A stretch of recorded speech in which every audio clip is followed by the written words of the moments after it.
네, 안녕하십니까. 우리 재성학 이제 이번 시간은 34강요. 34강 하도록 하겠습니다. 지금 뭐 하고 계시냐면은 이제 우리 조세론에 들어갔죠. 조세론에 들어가가지고 조세 기초에서 뭐 여러 가지 있었는데 조세와 공평성 원칙에서 조세와 효율성 원칙, 조세의 공평성 원칙에서 이제 능력 원칙이 있었고 편익 원칙이 있었죠.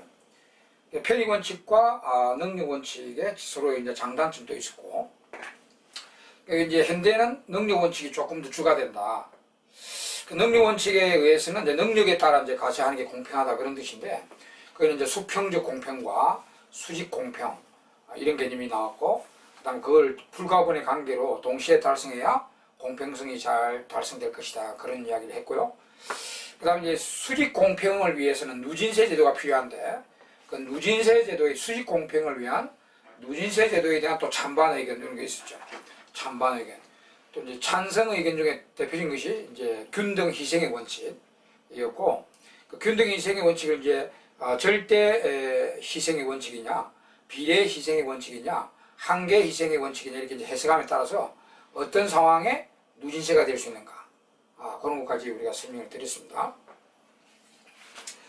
자, 그 다음에 이제 6번인데요.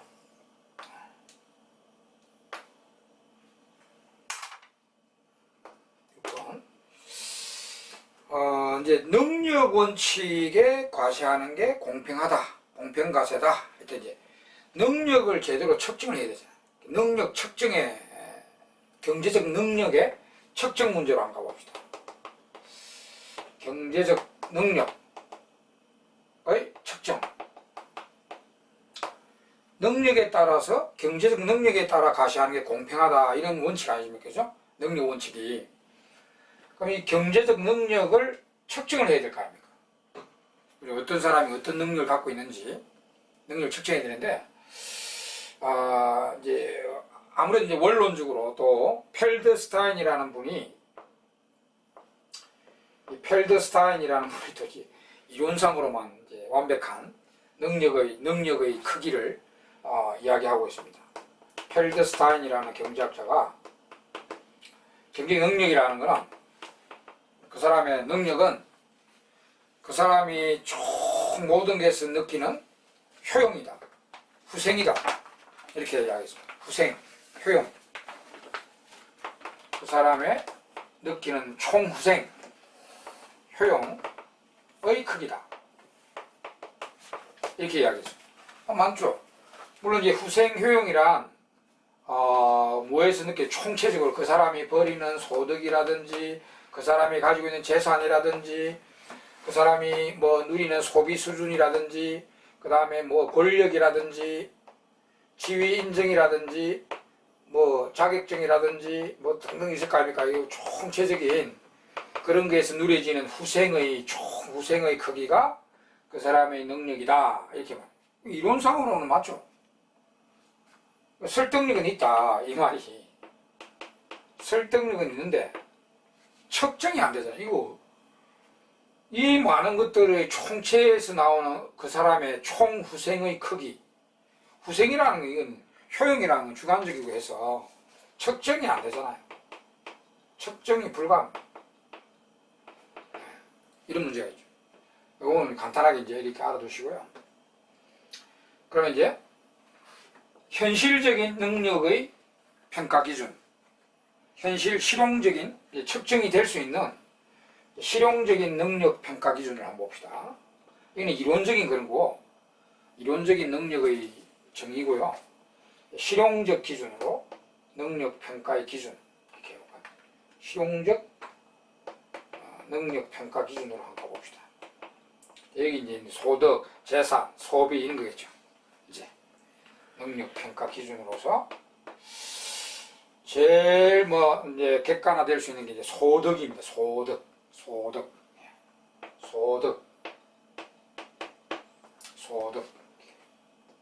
자, 소득의 크기. 소득은 이제 일정 기간 동안에 이 사람이 뭔가 대가를 주고 그에 대한 벌어들인 수입이죠. 일정 기간 동안에 무슨 대가를 행위하고 주고 그에 대해서 대가를 벌어들인 이게 이제 소득인데요. 우리 소득에는 뭐 근로소득, 재산소득, 이자소득, 임대소득 뭐 이런 거 많잖아요. 그죠? 사업소득. 그러니까 소득의 크기를 가지고 그 사람의 능력으로 보자. 경제적 능력으로 보자. 당연히 이제 일단 여기 이제부터 나오는 것들은 이런 것들은 요거하고 반대라. 요거는 이제 설득력은 있는 말인데 측정이 안 된다. 근데 요것들은 이제 소득, 재산, 소비 이런 게 나올 건데요. 이런 것들은 이제 측정은 가능해요. 한데 측정은 보다 수월한데 설득력은 좀 떨어지죠. 좀 문제점이 많은 겁니다. 자, 소득은 이제 측정은 가능하나 요거는 이제 측정은 조금 가능하나 이제 여기서 말한 것처럼 이게 바람직한 설득력은 좀 떨어지는 거죠. 그러니까 이거 반대로 보면 측정은 조금 가능하지만 설득력은 여기서 펠드스타인이 말한 이 후생의 크기 이거보다는 설득력은 좀 떨어집니다. 설득력은 떨어지는 기준이죠. 그러면 우리가 현실에서는 설득력은 떨어지지만 측정이 가능한 이런 걸 가지고 하겠죠. 여러분 소득이 현대에서는 소득이 가장 많이 사용되는 능력 평가 기준입니다. 그러면 요게 이제 소득은 다른 또 재산 크기나 소비 크기나 이런 것보다 비교적인 객관적입니다. 객관적이지만 비교적 객관적이다. 자, 이렇게 비교적 객관적인 기준입니다. 그렇지만은 어떤 문제가 일어나냐면 자, 문제점 문제. 자, 이 문제를 잘 알아야 되죠. 굉장히 중요한 내용입니다. 지금 거의 모든 자본주의가들이 이 소득의 크기를 가지고 능력을 평가를 하고 그 능력에 따라서 조세를 부과하는데 그 문제점은 완벽하게 하는 겁니다. 여기도 이야기했잖아요. 측정은 좀 가능하지만 설득력은 좀 떨어진다. 여기 후생의 크기는 측정이 안 돼서 이제 할 수 없다. 이론적으로는 설득력이 있는데 측정이 안 돼서 이제 실용적이지는 않다. 근데 실용적인 기준으로 이제 소득이라는 게 나왔어요. 소득의 크기. 근데 비교적 소득이나 재산, 소비 이런 것보다도 비교적 좀 나아요. 객관적이다. 그러나 이러한 문제점을 수반한다는 겁니다. 그래서 이 문제점들을 잘 알아두시기 바랍니다. 시험에 잘 나오죠. 소득을 능력 크기로 측정할 때 어떤 문제점이 일어나는가 여러 가지 있습니다. 굉장히 여러 가지 많은 문제점이 있습니다. 예. 자, 그럼 여기 문제점들을 적어드리겠습니다. 번호는 기억이라 할까? 기억, 니은, 티끌, 여류, 문제점. 자, 문제점. 소득을 능력 평가 기준으로 잡을 때 일어날 수 있는 문제점이다. 네. 자, 첫째 문제점은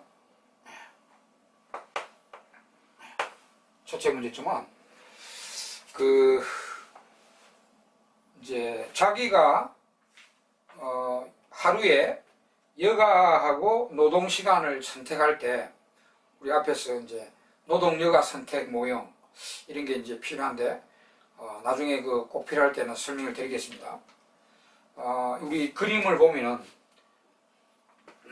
이 그림을 잠깐 봅시다. 이게 하루에 쓸 수 있는 여가 시간입니다.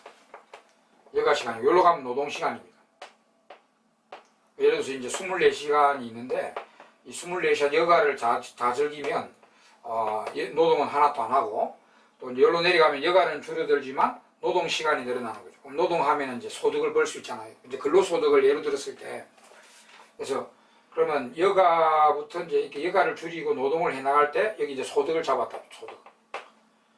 그럼 1시간 일하면 예를 들어서 시간당 임금이 만 원이라 했을 때 1시간 일하면 만 원 벌이고 2시간 일하면 2만 원 벌이고 3시간 일하면 3만 원 벌이고 이렇게 나오잖아요. 그죠? 이건 이제 이 사람이 선택할 수 있는 소득 노동 여가 예산 집합이라고 보면 되는데 그러면 요거 쭉 이렇게 만약에 24시간 일 다 하면, 물론 그렇지는 못하겠지만, 여가를 빵으로 하고요. 24시간 일 다 하면은, 24만원 벌이겠죠. 시간당 임금이 만 원이라고 고정되어 있다 했을 때. 그래서, 이렇게 쭉 끌 수가 있습니다. 이렇게. 이 사람이 자기가 하루에 여가 시간, 노동 시간, 그 다음에 소득, 얼마 벌이는 이런, 자기가 선택할 수 있는 예산 집합이 되는 것입니다. 선택 집합이 되겠죠. 만약에 이제 시간당 임금도 똑같고 두 사람이 돼. A라는 사람하고 B라는 사람이 있다 합시다. 근데 A라는 사람은 자기가 여가를 좋아해요. 노동하는 게 싫어해. 그래서 여가를 많이 하고 노동은 요것밖에 안 해. A는 여가를 이만큼 즐기고요. 노동은 요만큼 해가지고 요만한 소득을 벌이는 사람이에요. 소득. A라는 사람은 여기서 행동하고요. B라는 사람은 B도 이렇게 할 수 있는데 B는 여가를 많이 줄이고 노동을 많이 해. 이만큼. 그러니까 여가는 요만큼 하고 노동을 이만큼 하는. 그래서 소득을 이만큼 벌여요. 소득 B라는 사람의 소득 이렇게. 그러니까 이거 봤을 때 우리가 소득의 크기로 능력을 평가하자. 그러니까 소득이 B가 많잖아 지금. 소득이 A가 작잖아요. 그러면 이게 이제 소득으로 평가하면 B가 A보다 능력이 있는 사람이다. 그럼 조세를 많이 때린다. 근데 이 보세요. 이 A라는 사람도 자기가 B처럼 노동을 많이 해서 이런 소득을 벌 수 있는 사람입니다. 그런 여건은 돼 있단 말이야. 여건은 돼 있는데 자기가 더 많이 여가를 즐기고 놀면서 노동은 조금 해가지고 소득이 낮다는 거죠. 과연 그럼 이 B를 능력이 없는 사람, 능력이 좀 떨어진다. 그럼 소득 B는 A는 능력이 떨어진다. B는 능력이 뛰어나다. 이렇게 평가한 게 문제가 있잖아요. 그죠? 아니, 모든 다른 여건은 똑같잖아, 지금. 시간당 임금도 똑같고, 분명히 A도 게으르지 않는다면은, 게으르다 하면 좀 그렇고, 여가를 즐기지 않고 노동을 좀 더, 이 B처럼 노동을 좀 더 많이 한다면, B처럼 이런 소득을 벌 수 있는 사람입니다, A도. 그런데 자기는 여가에 대한 선호가 더 강해가지고, 여가를 많이 즐기고 노동은 조금만 해가지고 소득을 이렇게 낮게 해버렸단 말이에요. 분명히 B처럼 이런 소득을 벌 수 있는 사람이잖아. 벌 수 없는 사람이면 능력이 떨어진다고 볼 수도 있는데 이런 소득을 벌 수 없다면 A가 아무리 노력해도 B의 소득처럼 이런 소득을 벌 수 없다면 문제가 있겠지만은 분명히 이런 경우에 A도 B처럼 이런 소득을 벌 수 있는 사람이잖아요. B하고 똑같이 노동을 하면 되잖아요. 노동을 이만큼 하고 여가만 요만큼만 좀 여가를 좀 줄이고 노동을 이만큼 하면은 B처럼 이런 소득을 벌 수 있습니다. 있는데도 불구하고 자기는 여가에 대한 선호가 강해가지고 여가를 이만큼 즐기고요. 노동은 요만큼만 해가지고 소득을 이렇게 낮게 버린다는 거는 그래서 그럴 수도 있는데 그러니까 이럴 수도 있단 말이에요. 그러면 이 사람을 능력이 떨어지는 사람이다. 이 사람은 능력이 뛰어난 사람이다. 이렇게 판단하는 게 문제가 있다 이 말입니다. 아시겠죠? 그죠? 요거 첫째 문제입니다. 여기 첫째 문제고, 자, 그럼 둘째 문제는, 자, 계속 그 소득의 능력평가 실용적 기준이라는 것을 쓸 때, 문제점, 일어날 수 있는 문제점들을 매우 많습니다. 쭉 열거해 드리겠습니다. 첫째 문제가 요런 문제가 있고요. 자, 둘째 문제는,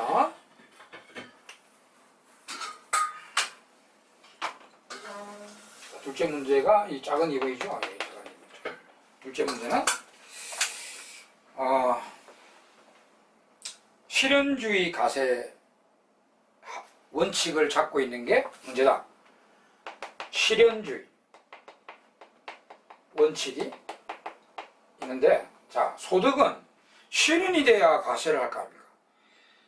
그러면 요거 이제 실현주의 아닌 거는 발생주의입니다.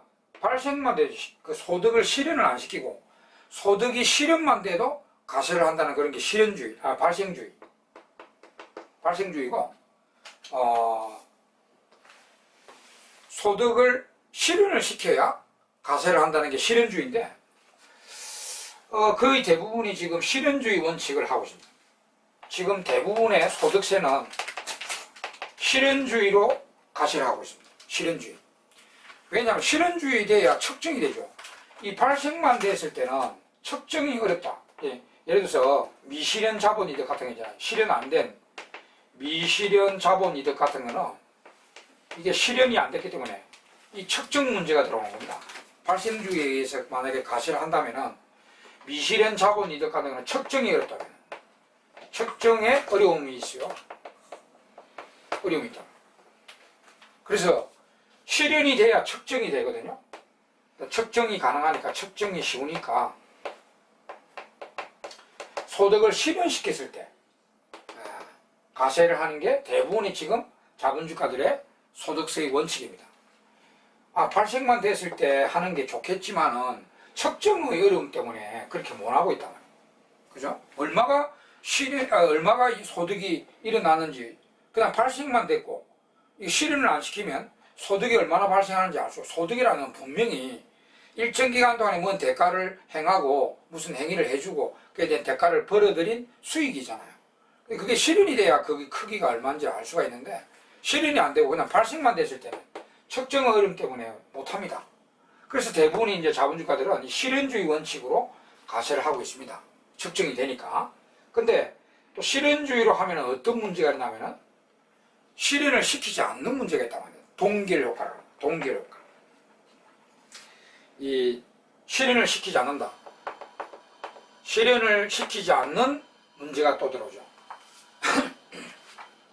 실현이 되면은 이제 가세가 되니까 발생만 되고 실현을 안 시키버리는 행위가 일어난다는 거죠.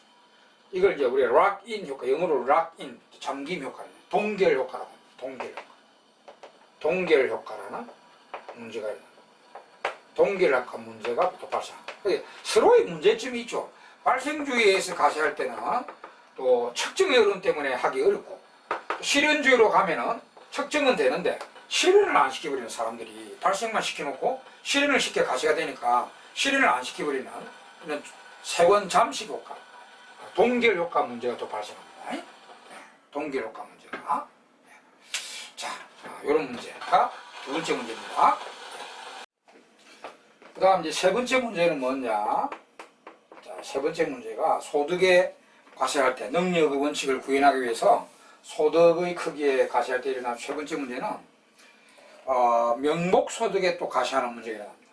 명목소득. 소득에 과세하는 문제. 명목소득에 과세할 때 문제.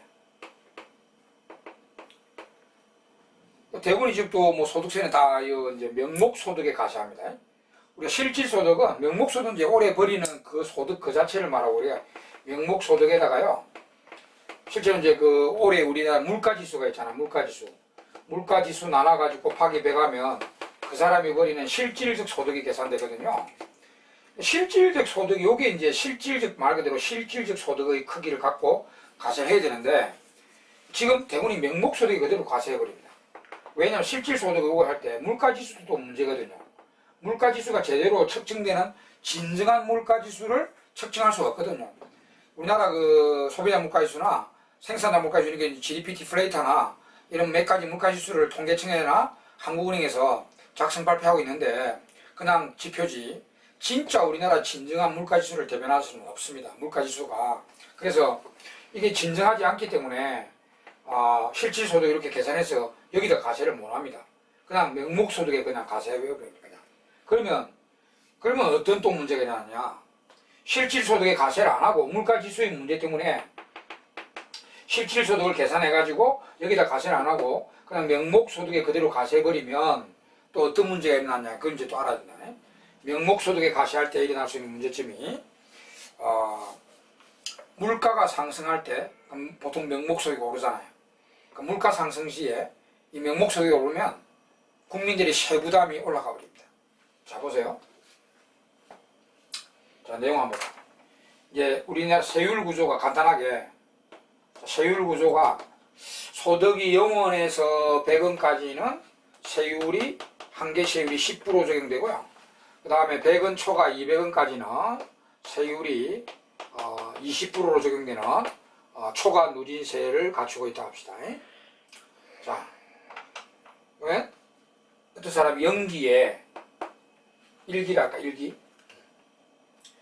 1기에 명목소득이 100원, 명목소득이 100원, 물가지수가 100, 우리 물가지수가 기준이 100이거든요.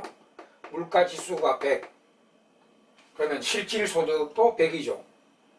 100 나누기 100 곱하기 100 하면 실질소득 100이잖아요. 실질소득도 100. 그리고 이제 가시하면은 명목소득이 100원이니까 여기다 조세를 때리면 이제 10원이 조세가 부과되죠. 그죠? 조세가. 근데 이게 이제 2기에 그 다음 연도에 물가가 2배로 뛰고 명목소득이 2배로 뛰었다 합시다. 물가가 200, 2배 뛰었어. 인플레이가 발생했다. 물가가 200으로 뛰었고요. 그 다음 명목소득도 200원 올라갔다 합시다. 명목소득도 200원 올라갔어요. 그럼 실질소득은 100원 그대로죠. 실질소득은 100원 그대로입니다. 잘 사게 된 거 실제로 잘 사게 된 게 하나도 없다는 거죠. 물가가 2배로 뛰어가지고 인플레가 일어나가지고 물가만 2배로 뛰어가지고 명목소득만 2배로 뛴 겁니다. 실제로 잘 살게 된 건 하나도 없어요. 그럼 여기서 우리가 명목소득 가세해 봅시다. 이거 200원에 가세를 하면은 조세가 얼마입니까? 200원에 가세하면은 100원까지는 10% 적용하는 거 10원, 100원 초과 200원까지는 20% 적용하니까 20원. 그럼 이 사람 총 세금이 30원이에요. 잘 살게 된 것도 아닌데 조세가 10원에서 30원 3배로 올라갑니다. 이때 100원에 10원이고 200원에 만약에 조세가 20원이면 비례적이니까 조세 부담이 올라갔다 볼 수 없어요. 근데 100원에 10원인데 200원이면 실질소득은 100원 그대로인데요. 근데 조세는 30원으로 올라가요. 이게 이제 국민들의 실질 세부담이 올라가는 거예요. 실질 세부담이 상승하게 되는 것입니다. 이제 이게 나쁜 거죠. 이거는. 자, 이거 내용을 잘 아셔야 됩니다. 그럼 왜 이게 실질 세부담이 올라가는 이유가 뭐냐? 이게 왜 그렇기 때문에 왜 그렇기에 국민들이 잘 살게 된 것도 아닌데 물가만 2배로 뛰어가 명목소득만 2배로 뛰었을 때 세부담은 이렇게 올라가냐? 이게 20원이면은 세부담이 올라갔다 볼 수 없습니다. 비례적이니까 세부담이 30원이 되어버리잖아요. 그래서 실질 세부담이 올라가는 여기 이유가 일단 명목소득에 가세하기 때문이고요. 또한 자 여기 이제 이런 거 잘 알아야 돼요. 심층적으로 들어갔을 때 왜 이게 조세부담이 시세부담이 올라가느냐? 명목소득에 가세하는 건 당연하죠. 실질소득에 가세하면은 세부담이 올라가지 않을 거 아닙니까? 100이니까. 그죠? 근데 이제 명목소득에 가세하는 것 때문이기도 하고 또 하나 있어요. 만약에 우리나라 조세 구조가 비례세라면 이런 문제가 없겠죠. 전 소득 구간의 10%면 전 소득 구간의 10% 세율이면 100원이면 10원, 200원이면 20원이잖아요. 아무 세부담이 올라갔다 볼 수 없습니다. 근데 누진세로 되어 있기 때문이죠. 그러니까 이게 명목소득이 2배로 뛰면은 이 세율이 더 높은 세율로 임하기 때문에 이 세부담이 올라가는 거죠. 그래서 자 명목소득에 가세하는 것뿐만 아니라 우리나라 소득세 구조가 누진세 구조이기 때문입니다.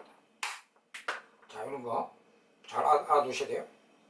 그러면 명목소득에 이런 거 이제 명목소득에 가세하고 실질소득에 가세하면 이런 문제가 없다. 그 다음에 조세구조가 세율구조가 아무리 명목소득에 가세하더라도 조세구조가 누진세가 아니라 비례세라면 이런 문제가 없다. 이런 게 이제 시험에 나온다. 이런 내용들이. 그래서 이런 거 꼭 알아두셔야 됩니다. 근데 이제 요게 요거는 나쁜 점이죠. 요런 문제가 이제 설명 끝났어요. 명목소득에 가세할 때 일어날 수 있는 문제점. 이게 이제 설명이 됐고요. 근데 요게 이제 좋은 거는 이 세부담이 올라가는 거는 나쁜 점이지만 좋은 점은 경기 과열을 좀 막아주겠죠. 이게 자동 안정 기능이라고 합니다. 지금 경기 과열이잖아요. 물가 2배로 뛰고 명목소득 2배로 뛰고 경기 과열된 겁니다. 세부담이 많이 올라가니까 국민들이 세금을 옛날보다 훨씬 많이 내버리니까 경기가 너무 과열되는 걸 좀 막아줍니다. 이런 걸 우리가 누진세 구조에 자동 안정 기능이라고 합니다. 자동 안정 기능. 그래서 이런 자동 안정 기능은 순기능이라고 할 수 있죠. 자동 안정 기능은 있다. 이런 건 순기능이다. 너무 경기 과열을 이게 막아주는 조세가 많이 부과됨으로써 너무 경기 과열을 막아주는 기능 이런 것도 있단 말이에요. 요거는 또 이제 같이 알아두셔야 돼요. 근데 이제 세부담이 올라가는 요거는 나쁜 점이죠. 악 영향을 주는 거죠. 국민들의 세부담이 올라가는 거. 요거는 왜 세부담이 올라가는가. 그 이유, 이런 거 정확하게 알아두셔야 되겠습니다. 예. 자, 요게 이제 세 번째 문제입니다. 세 번째 문제. 소득에 과세할 때, 능력 원칙을 구현하기 위해서 소득의 크기에 대해서 과세할 때, 이제 앞에 첫 번째 문제, 두 번째 문제, 세 번째 문제, 요런 이거 이제 앞에 앞글자 이런 거 이제 기억해가지고 기억해 두시면 되겠습니다. 앞에 실현, 명목, 소득 이렇게. 그다음 네 번째 이제 오는 문제가 뭐냐? 자, 네 번째 문제는 네 번째 문제는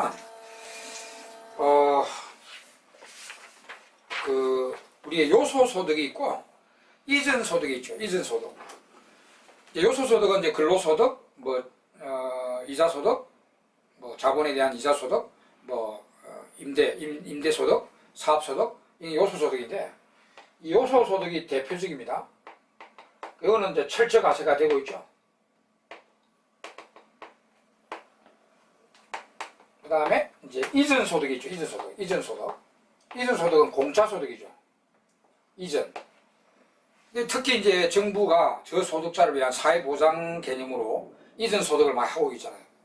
각종 생활보장금, 보조금, 최근에 코로나 지원금 등등 이전소득을 많이 주고 있는데 사회보장 개념으로 요소소득은 철저히 과세되고 있습니다. 근데 이전소득은 과세 아예 안 하든지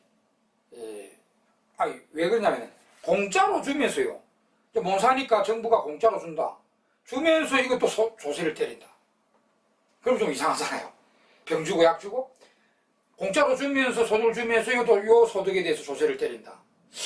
좀 이상하죠. 그래서 보통 이전 소득에 대해서는 비과세하거나요. 아니면 저율과세, 또 철저한 과세를 안 하고 있습니다. 비과세를 하거나 혹은 비철저한 과세가 되고 있거든요. 그래서 이거하고 불평등하다면 요소소득, 이것도 소득이잖아요. 일단 공짜로 획득되는 소득도 소득인데 이 소득은 현재 비과세되거나 비철저한 과세가 이루어지고 있고요. 요소소득에는 딱딱 철저 과세를 하고 있습니다. 근로소득이나 이자소득, 예를 들어서 근로소득, 이자소득, 임대소득 이런 거 철저하게 사업소득, 사업소득 등 이런 거는 철저하게 과세하고 있잖아요. 지금. 근데 이제 이전 소득도 소득은 소득인데 이거는 왜 과세를 잘 안 하고 있냐면은 이제 아까 이야기했잖아요. 공짜로 주면서 그것도 소득을 조세를 때린다. 그건 병 주고 약 주고 되니까 보통 과세를 안 해요. 안 하고 아니면 비철저한 과세, 저율과세 이렇게 하고 있기 때문에 이제 이 불평등한 문제가 일어납니다. 불평등 과세 문제가 일어납니다. 이 소득과 이 소득의 차등화, 차별화 문제가 일어나죠. 그 다음에 이제 다섯 번째는 또 이제 이런 건 간단합니다. 기속소득에 대한 비과세 문제입니다. 기속소득이 이게 비과세하는 문제. 비과세 문제. 기속소득의 비과세 문제인데 기속소득은 이제 실제로 벌이는 소득이 아닌데 따지고 보니까 이제 소득과 마찬가지다. 그러니까 예를 들어서 우리가 대표적인 게 기속임대료입니다. 기속임대료가 대표적인 기속소득의 예인데요. 기속임대료가 뭐냐면은 자기 집을 갖고 있는 사람은 임대료 안 내잖아요. 근데 이제 임대료를 집 없는 사람에 비해서는 임대료를 버는 거나 마찬가지라 이리 보는 겁니다. 그걸 우리가 기속임대료를 하는데, 그래서 우리 집이 없는 사람들 있죠. 집이 없는 사람은 나무 집에 이제 전세를 살거나 월세를 살거나 이렇게 임대료를 내고 살아가잖아요.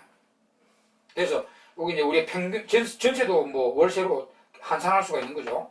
그래서 집이 없는 사람들은 이제 전세나 월세를 살면서 이제 월 30만 원을 내고 살아간다고 가정합시다. 그럼 집이 있는 사람, 자가집이 있는 사람, 자가집에서 이제 거주하는 사람들은 임대료를 안 내잖아요. 예? 안 내잖아요. 그럼 우리가 이제 집 없이 살아가는 이걸 기본으로 보는 겁니다.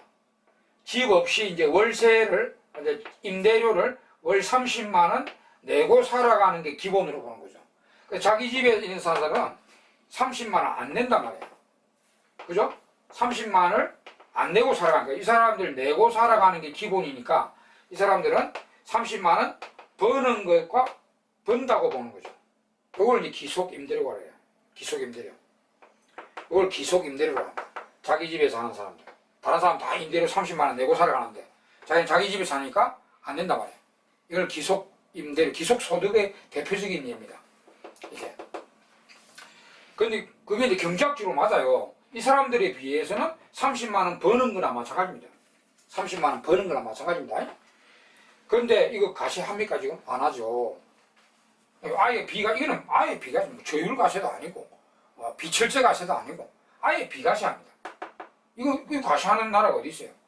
이런 나라가 없습니다. 근데 소득은 소득입니다, 이거. 경제학적으로 따지면 이 사람들에 비해서 30만 원 버는 거나 마찬가지입니다, 실제로. 능력이라 봐야 되죠. 자기 집 때문에 그러니까. 재산 때문에 그러니까, 이걸 이제 기속소득인데요. 경제학적으로 이 30만 원 버는 거나 마찬가지예요, 이게. 근데 가세를 안 한다. 가세를 안 한다. 그 문제가 있다. 그런 뜻입니다. 그 다음에 이제, 간단한 거는 이제, 자가 생산 소비에 대한 또 비과세 문제. 이것도 간단하죠. 유수분들. 자가 생산 소비. 자가 생산 소비한 거에 대해서 가세를 안 하잖아요. 6번째. 자가 생산 소비한 거에 대해서 이것도 비과세죠. 비과세. 예를 들어서 어떤 사람은 자기 소득을 벌어가지고요, 양복을 하나 구입한다. 양복을 이제 만들어 시장에 가가지고 양복을 구입했다. 그러면 양복 안에 조세가 있잖아요. 그럼 세부담이 되는 거 아닙니까? 자기 소득 벌어가지고 시장에 가가지고 양복점에 가가지고 양복을 구입했다. 그러면 텍스 부담이 되는 거라 봅니다. 근데 자기가 양복을 만들어서 양복을 자가 생산해서 자가 생산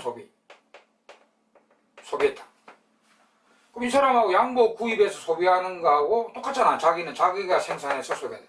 근데 이거는 이 양복이 우리가 조세를 때립니까? 자기 집에서 막 양복을 만들어서 해 입었는데 조세 안 때리잖아요. 이게 비과세 되거든요. 그러니까 같은 이런 경제학적으로 보면 이 사람이나 이 사람의 양복 소비로서는 같은 거예요. 같은 건데 이 소득을 벌이가 이제 양복을 구입했다. 이거 뭐 소득이 10만 원이라고 합시다. 그러면 양복도 10만 원짜리 샀다. 그럼 그 안에 조세가 있잖아요. 조세 부담하는 거라 봐야 되거든요. 근데 이 사람은 10만 원짜리 상당의 양복을 자가 생산해서 소비했다. 그러면 이 사람은 비과세가 된다. 능력은 우리가 같이 양복을 소비하는 거는 똑같은데 이 사람은 조세를 부과 안 하고 이 사람은 조세가 부과된다는 거죠. 이런 또 문제. 그가 또 6번째 문제입니다. 자, 그 다음에 또 이제 간단한 건 이제 있고요. 현물급여에 대한 이거는 뭐 철저과세가 아니고 비철저과세. 이거 간단하니까 이거 설명드리고 이번 시간 마치도록. 그 마지막에 이제 좀 중요한 문제가 있는데 또 7번째는 이제 현물급여에 대한 이건 가시하는 데도 있어요. 현물급여에 대한 그러니까 가시하는 데도 있기 때문에 비철저과세 문제. 현물급여 주는 거 있잖아요.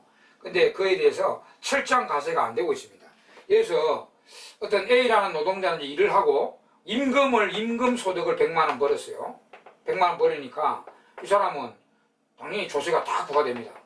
그죠? 임금소득을 100만 원 벌이면. 근데 이제 어떤 노동자는 일을 해주고요. 100만 원 상당의 노트북을 받았어요. 100만 원 상당입니다. 노트북을 선물 받듯이 그냥 받은 거예요. 한 달 일해주고 월급을 100만 원 받은 게 아니라 이렇게 현물로 노트북을 받았어요. 물론 이런 것도 이제 노트북을 이제 임금 대신으로 지불했다 현물로 이러면 이제 그 회계장부에 기상하고 소득 신고하고 하면 이제 가세가 되겠지만 만약에 그냥 선물 주듯이 그냥 줘버리죠 100만 원. 그럼 이건 가세가 안 되잖아요. 가세가 잘 안 되거든요. 그럼 이거는 가세가 탁 되고 가세가 잘 안 돼요. 그러니까 이런 현물급여와 이 임금소득이라는 현금급여 간에 이런 또 불평등 문제가 있다는 거죠. 불평등 문제가 있습니다. 네. 이제 7번째까지는 했는데 이제 마지막 8번째 문제가 있어요. 이거는 이제 시간이 지금 돼가지고 이거는 좀 시간이 필요하니까 요까지 하고 8개, 총 8개 문제가 있습니다. 8개 문제가 있으니까 근데 8개 문제는 요 마지막 문제는 또 좀 상당한 문제입니다. 그러니까 이거는 시간이 좀 걸리니까 다음 시간에 하고 그러니까 크게 8개 문제 중에 이제 제일 첫 번째 문제와 두 번째 문제 있죠. 실현주의. 그 다음에 이제 세 번째 문제, 명목소득의 첫째, 둘째, 셋째 하고, 그 다음에 마지막, 아직 설명 안 됐지만, 마지막 8번째 문제. 이런 게 가장 중요한 문제점입니다. 첫 번째, 두 번째, 세 번째, 그 다음에 8번째. 8번째 아직 설명 안 드렸어요. 지금 7개까지 설명을 드렸고요. 8번째 이제 다음 시간에 또 설명을 드리고 계속 진도 나가도록 하겠습니다. 네, 수고했습니다.